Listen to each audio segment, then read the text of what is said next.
Bonjour famille, j'espère que ça va chez vous. Nous qui avons la santé là, on se plaint de quoi même? On se plaint de quoi? On n'a pas l'argent. Je viens du Centre national de prévention des traitements de l'insuffisance rénale. Ils sont au CHU de Cocody là. J'ai vu des jeunes, j'ai vu des enfants, j'ai vu des personnes âgées en train de faire les séances d'hémodialyse. J'ai aussi vu des personnes assises en train de patienter, en train d'attendre. Chaque jour, il y a des personnes qui viennent demander des places pour se faire dialyser. Et pourtant, la liste même de 2020, on n'a pas pu encore la gérer. 2021, 2022, jusqu'à 2024. Quand tu regardes dans le regard de ces personnes, tu sens qu'ils savent que d'un côté, ils sont condamnés. Condamnés à faire des dialyses toute leur vie. À défaut, ils doivent faire une transplantation rénale, qui n'est pas donnée à tout le monde parce que ça coûte cher. Même trouver des reins même qui sont disponibles, c'est compliqué. Et quand tu regardes dans le visage de ces personnes, c'est un mélange de compassion et tu te rends compte qu'en fait, on fait beaucoup de bruit pour rien.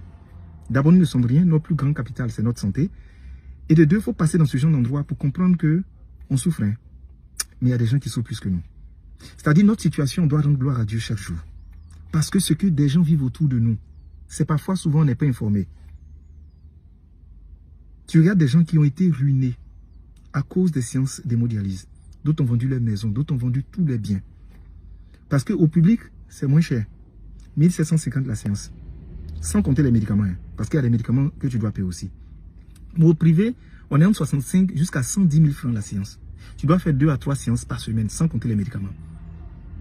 Il y a plein qui sont assis, ils savent qu'ils sont condamnés. Ils viennent négocier pour avoir des prises en charge. Il n'y en a pas.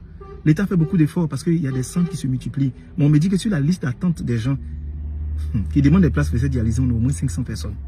C'est pourquoi dans cette vidéo, je vais faire un peu de sensibilisation. Dis aux gens de prendre soin de leur santé. Dis aux gens de pratiquer du sport, de faire attention à ce qu'ils consomment. Dis aux gens que l'insuffisance rénale, c'est la conséquence de d'autres maladies. La prise de tension doit être faite. Vous devez faire un diagnostic précoce pour être sûr que vous ne souffrez pas de ça. Ceux qui prennent des décoctions qui sont bizarres, ceux qui prennent des produits chimiques, des Viagra, des mélanges de plantes et autres, faites attention à votre santé. Ceux qui vivent à 100 à l'heure. Est-ce que vous savez que les 3 causes majeures, on a l'infection VIH, on a l'hypertension artérielle, on a le diabète. Voici 3 maladies qui conduisent très souvent à souffrir de l'insuffisance rénale. Et ça prend les enfants, ça prend les grands, ça prend tout le monde. Si vous avez un peu de temps, et si votre santé vous tient à cœur, passez là-bas. Faites un diagnostic pour voir si vous n'en souffrez pas. Mais surtout, faites attention à votre santé. N'oubliez pas de rendre gloire à Dieu du fait que vous soyez en bonne santé. Parce que vous êtes plus riche que celui qui a tous les biens de la terre et qui est couché à l'hôpital en train de souffrir. J'aime ce genre d'endroit parce que quand tu sors de là, tu deviens humble. Tu comprends, tu relativises face à ta souffrance. Et tu comprends la valeur de la santé, la valeur de l'homme. Et tu comprends qu'en fait, on n'est rien.